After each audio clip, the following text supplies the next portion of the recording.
Okay, let me delete this one.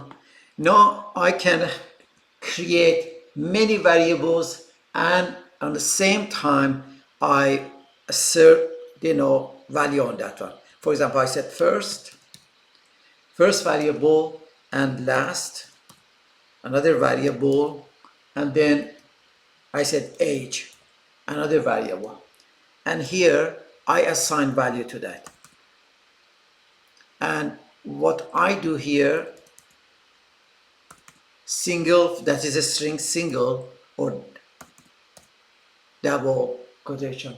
So here it is. I say the first, and then I say 67. That's my age. So if I want to print, I can say print hasty 3 times. The only thing that I have to change here, the second one, the second variable, and if I just run the program, it gives me, here it is, it gives me that. So I'm able to have multiple variable in one line and assign their value on the same line